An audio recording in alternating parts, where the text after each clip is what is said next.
प्यारे बच्चों, आज मैं आपको एक महत्वपूर्ण सूचना देने वाला हूं जो आपके फायदे का होगा।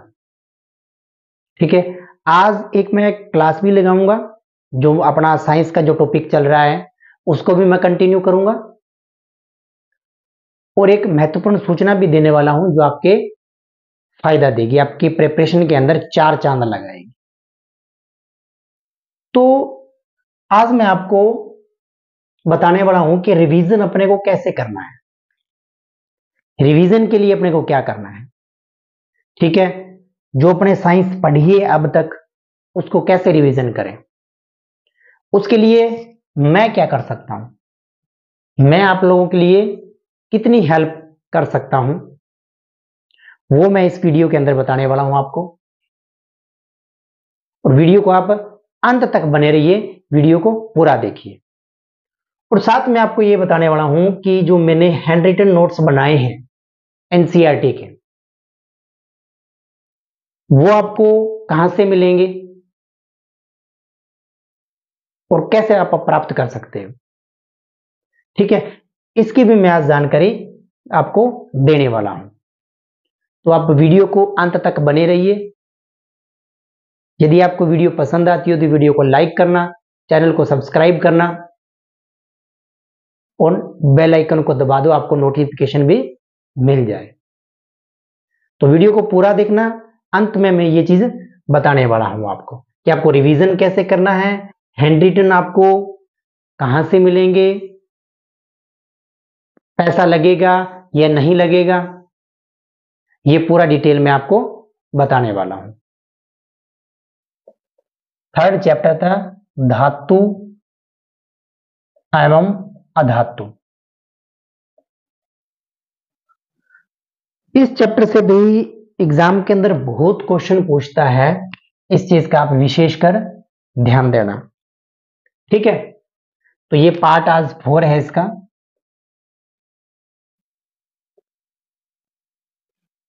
तो चलो देखते हैं भी क्या है आज का मैटर। अपने को करना है धातु की अमल से क्रिया, अमल से क्रिया क्या प्रोडक्ट बनता है, ये मैंने आपको पहले भी बता चुका हूं, ये मैंने आपको पहले भी करवाया है कि धातु की अमल से क्रिया करवाने से कौन सा प्रोडक्ट बनता है। तो इसके अंदर कौन सा प्रोडक्ट बनता है, जब धातु की क्रिया अपने अमल से करवाते हैं तो मैंने आपको स्पष्ट रूप से कहा था संगत लवण और हाइड्रोजन गैस बनती है। जब धातु की क्रिया अमल से करवाते हैं तो संगत लवण और हाइड्रोजन गैस बनती है। ठीक है भाई, ये बात आप ध्यान रख लेना। आज अपने इसको डिटेल से करते हैं कि कौन सी धातु अमल से अभिक्रिया करेगी, कौन सी धातु अमल से अभिक्रिया नहीं करती है, और कौन सी धातु हाइड्रोक्लोरिक अमल से अभिक्रिया करती है और कौन सी धातु नाइट्रिक अमल से अभिक्रिया करती है। तो वीडियो में अंत तक बने रहना, बहुत ही मजा आने वाला है। तो अपने देखते हैं धातु की अमल से अभिक्रिया। तो सबसे पहले अपने ध्यान रखना है कि सभी धातुएं है ना वो अमल से अभिक्रिया नहीं करते, सभी धातुएं अमल से अभिक्रिया नहीं करती। एक पॉइंट तो ये ध्यान रखना है, सभी धातुएं अमल से अभिक्रिया नहीं करती हैं।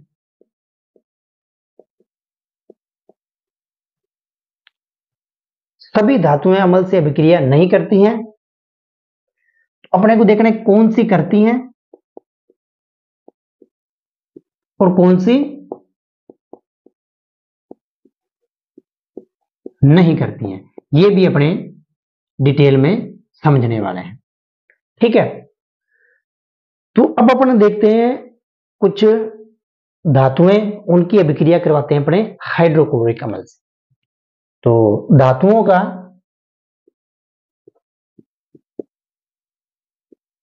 HCl से रिएक्शन, HCl से रिएक्शन बताने वाला हूं भी कौन सी करती है या नहीं करती है। पहले अपने थोड़ी भूमिका बना लेते हैं इसकी, थोड़ा समझ लेते हैं, तो आप धीरे धीरे देखिए कि आपको पता चल जाएगा कि कौन सी धातु अभिक्रिया करती है या नहीं करती है। वो अभी आप समझोगे आपको पता चल जाएगा। तो अब देखो, सबसे पहले मैं लेता हूं मैग्नीशियम। तो इसकी क्रिया अपने जब HCl से करवाते हैं तो ये संगत लवण MgCl2 प्लस हाइड्रोजन गैस बनाता है। क्या बनाता है? MgCl2 प्लस हाइड्रोजन गैस बनाता है। Mg आ गया। अब देखते हैं अपने एल्यूमिनियम। एल्यूमिनियम 2 मोलिक्यूल ले लिए, प्लस में 6HCl ले लिया। ये मैंने आपको इक्वेशन पहले भी करवाई हुई है जब मैंने चैप्टर स्टार्ट किया था।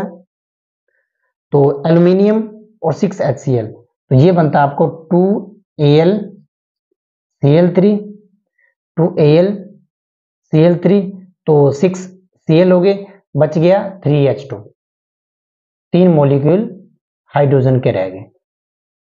होगी भी मैग्नीशियम से होगी, एल्यूमिनियम से होगी। अब एक अपने और देख लेते हैं जिंक से अभिक्रिया। जिंक से अभिक्रिया करवाने से क्या होता है, तो यहां से अपने बना देते हैं 2HCl, ये बनेगा ZnCl2 प्लस H2 गैस यहां से बन रही है। ये लवण बन रहे हैं, MgCl2 भी लवण है, AlCl3 भी लवण है, ZnCl2 भी क्या है? एक लवण है। अब एक और देख लेते हैं अपने लोह की क्रिया 2HCl से। तो ये भी क्या बनेगा? FeCl2 प्लस में H2 गैस बनेगी। बन रही है भी H2 गैस, इंपॉर्टेंट है, इनको भी आप ध्यान रख लेना, इक्वेशन भी आप थोड़ा याद कर लेना, ठीक है। तो अब ये जो Mg है, एल्यूमिनियम है, जिंक है, फेरस है, ये हाइड्रोक्लोरिक अम्ल से अभिक्रिया कर रही हैं धातुएं। तो कौन सी धातुएं नहीं करती हैं अभिक्रिया, उनके लिए अपने को क्या है, इनकी सक्रियता श्रेणी का क्रम पता होना चाहिए, यानी कि अभिक्रियाशीलता का जो क्रम है वो अपने को पता होना चाहिए। उससे अपने डिसाइड करेंगे कि ये तो कर रही हैं और कौन सी नहीं करती हैं, वो देखते हैं। तो मैंने आपको अभिक्रियाशीलता का जो क्रम है पहले भी बताया है और अब एक बार और बताने वाला हूं कि कौन कौन सी धातु है। तो आपको ध्यान रखना, लिख रहा हूं मैं ये, ठीक है, पहले मेरे को लिखने दो। ये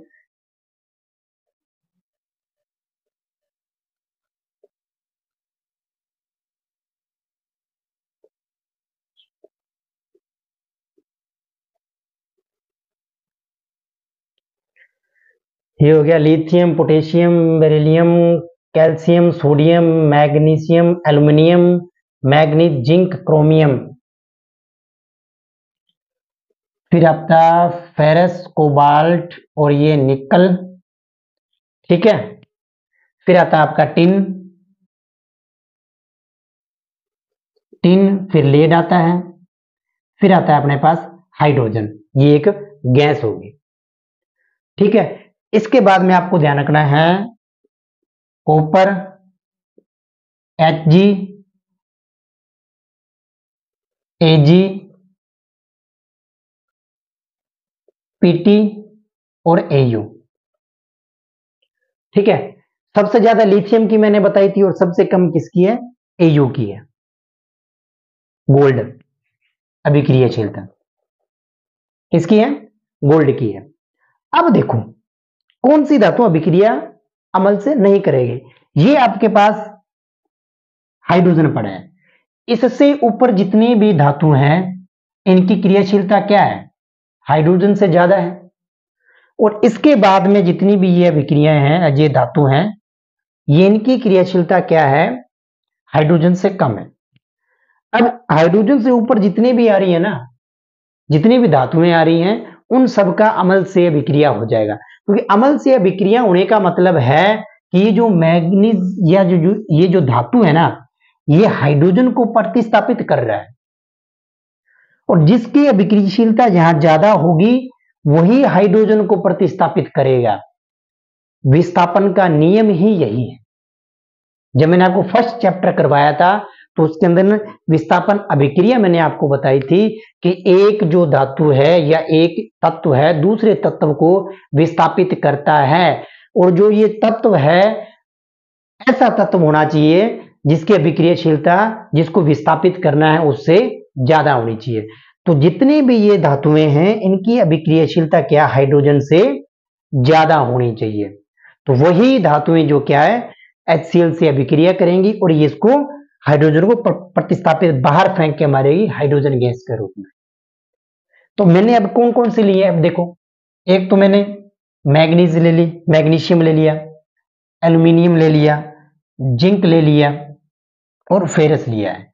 ये मैंने आपको तीनों ही बताई है, तो आप इसमें इनमें से कोई सी भी ले सकते हो, ठीक है। ये चीज आप ध्यान रखना।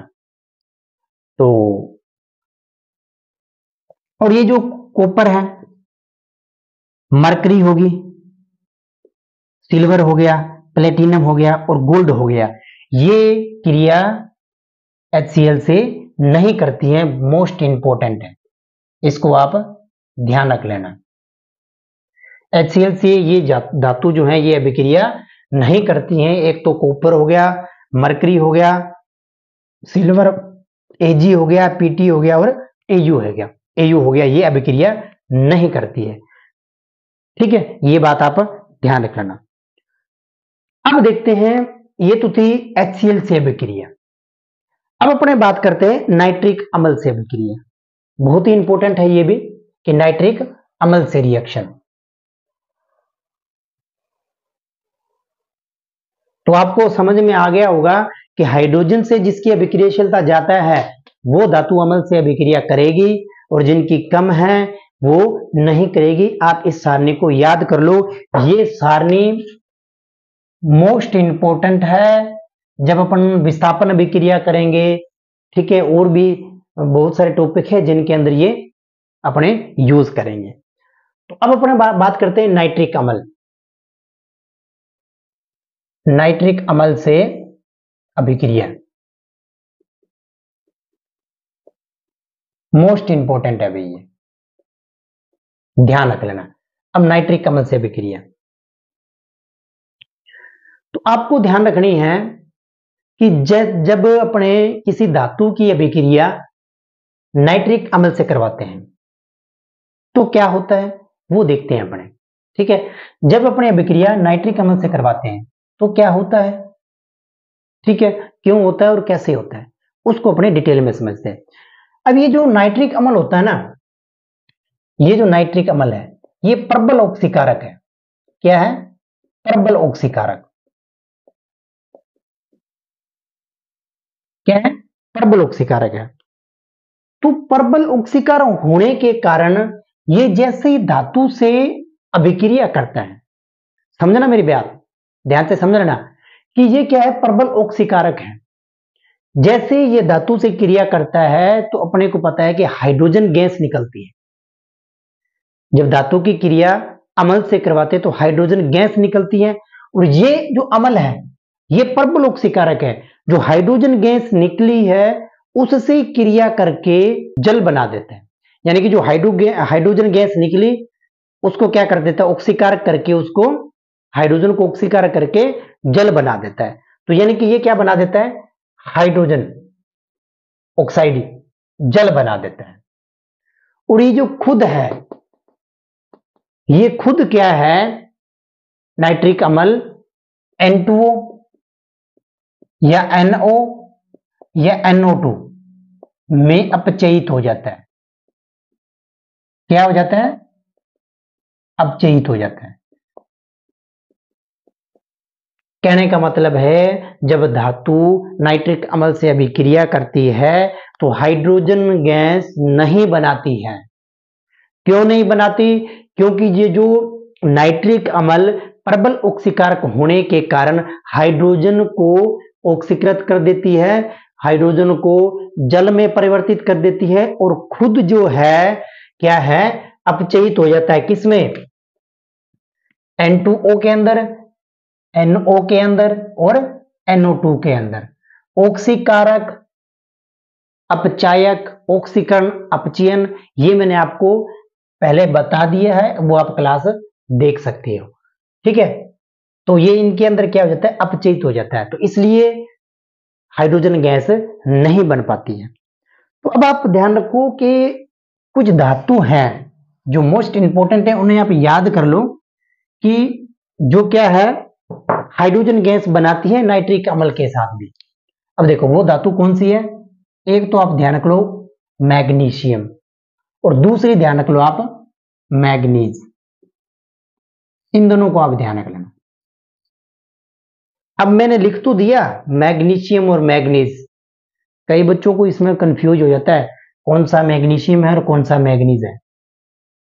मुझे भी होता था जब मैं पढ़ता था कि मैग्नीज कौन सा है, मैग्नीशियम कौन सा है, दिमाग से निकल जाती थी। तो अब मैग्नीज, ये Mg होता है मैग्नीशियम, मैग्नीशियम, और ये होता है मैग्नीज, मैग्नीज। देखो इसमें भी मैग आ रहा है, ये जो नीज है ना, आप नीज से आप याद कर सकते हो। मैग्नीशियम इसमें से बन रहा है, मैग्नीशियम इसमें मैग्नीज बन रहा है, तो आप ध्यान रखो मैग्नीज यानी कि N से बन रहा है मैग्नीज, नीज बन रहा है, तो ये मैग्नीशियम हो गया और ये मैग्नीज हो गया। ये जो धातु हैं जब अम्ल से, अम्ल कौन सा, नाइट्रिक अम्ल से अभिक्रिया करती है तो हाइड्रोजन गैस उत्सर्जित करती है। ये आप विशेषकर ध्यान रख लेना। वैसे धातुएं नाइट्रिक अम्ल के साथ तो हाइड्रोजन गैस नहीं बनाती, लेकिन ये जो धातु है ना मैग्नीशियम और मैग्नीज, ये अम्ल के साथ, नाइट्रिक अम्ल के साथ अभिक्रिया करके हाइड्रोजन गैस बना देती है। ठीक है, आपको इतना अम्ल के अंदर ध्यान रखना है। अब अपन देखते हैं एक छोटा सा टॉपिक है एक्वारेजिया, जो एग्जाम के अंदर पूछ लेता है कभी कभी कि एक्वारेजिया क्या है। तो अपने एक्वारेजिया की बात करते हैं। एक्वारेजिया,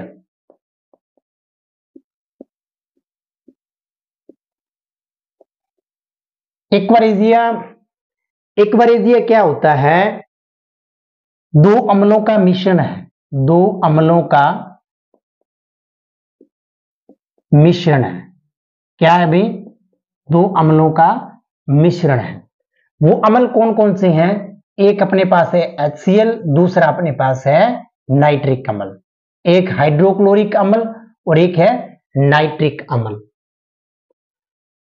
ये बात आपको ध्यान रखना है। तो इसमें हाइड्रोक्लोरिक कितना होता है और नाइट्रिक अम्ल का रेशो कितना होता है, तो आप इनका अनुपात ध्यान रखना, 3:1 के अंदर। हाइड्रोक्लोरिक का रेशो 3 होता है और नाइट्रिक अम्ल का 1 होता है, तो 3:1 के अंदर ये मिश्रित की हुई होती है।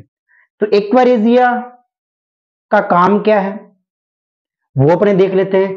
तो एक्वारेजिया क्या है कि गोल्ड को और प्लेटिनम को भी पिघला सकता है। क्या कर सकता है, पिघला सकता है। गोल्ड को और प्लेटिनम को भी पिघला सकता है, दोनों का मिश्रण। लेकिन ये जब अकेला, अपने को पता है कि हाइड्रोक्लोरिक अकेला जो है गोल्ड को प्लेटिनम को नहीं पिघला सकता, और ये अकेला जो है गोल्ड को और प्लेटिनम को नहीं पिघला सकता। जब इनको मिला दिया जाता है, इसको अपने मिश्रित कर देते हैं, तो ये भभकता द्रव बन जाता है। क्या बन जाता है, भभकता द्रव बन जाता है, जो क्या है कि गोल्ड को भी पिघला सकता है और प्लेटिनम को भी पिघला सकता है। ठीक है, एक आप ये सारणी याद कर लेना है, ये सारणी याद करना बहुत ही मोस्ट इंपोर्टेंट है। तो आज की क्लास बहुत ही मजेदार थी, आपको कैसी लगी, ठीक है, आप इसको देख लेना। तो अब देखते हैं अपने, जो मैंने आपको स्टार्टिंग के अंदर बताया था कि अपने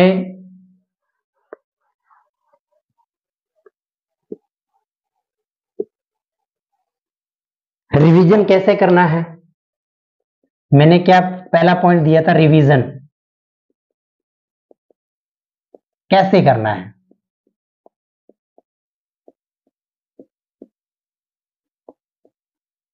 और मैं आपके लिए क्या कर सकता हूं, दूसरी बात कर रहा हूं मैं हैंड रिटन नोट्स की। हैंड रिटन नोट्स की, ठीक है, कैसे प्राप्त करें? तो रिवीजन के लिए एक मैं सीरीज लेके आ रहा हूं। कैसे करना है रिवीजन? तो रिवीजन के लिए मैं सीरीज लेके आ रहा हूं। एक सीरीज ये होगी कि जितना भी मैंने पढ़ाया है, अब तक मैंने जितना भी करवाया है, वो पूरा का पूरा उस सीरीज में मैं आपको रिवीजन करवाऊंगा।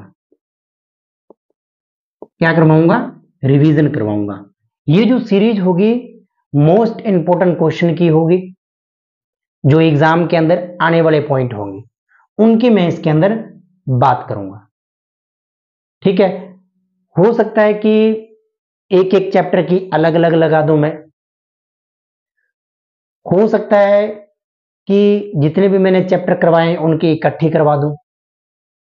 ठीक है, तो आप मुझे बता देना कि रिवीजन चैप्टर वाइज करवाना है या फिर अपने को जितना मैंने अब तक करवा दिया है पूरे का रिवीजन करवाना है। तो आप मुझे कमेंट बॉक्स के अंदर बता देना कि पूरे का रिवीजन करवाना है या फिर चैप्टर वाइज अपने को करवाना है, वो आप मेरे को बता सकते हैं। अब बात करते हैं hand written notes, most important ये हैं, तो आप कुछ भी कर सकते हो। इससे क्या कि अपने को लिखना नहीं पड़ता भाई, कुछ तो क्या नहीं कर सकते, लिखना नहीं पड़ता, आपको ध्यान रखना है। क्योंकि मैंने रिवीजन भी आपको करवाना है, क्लास भी मैंने आपको करवानी है, ग्रुप डी के अंदर टाइम भी बहुत कम है, तो टाइम का मैनेजमेंट भी बहुत जरूरी है। इसके लिए आप लोग सिर्फ क्लास देखिए, मटेरियल मैं आपको प्रोवाइड करवा दूंगा, लिखा हुआ मटेरियल मैं आपको प्रोवाइड करवा दूंगा। आपको सिर्फ क्लासेस देखनी है और ये सीरीज देखनी है। इसके अंदर जो भी मैं आपको करवाने वाला हूं उनकी सारी पीडीएफ मैं आपको उपलब्ध करवा दूंगा। आपको पीडीएफ कैसे मिलेगी, ये मेन बात है, पीडीएफ कैसे मिलेगी?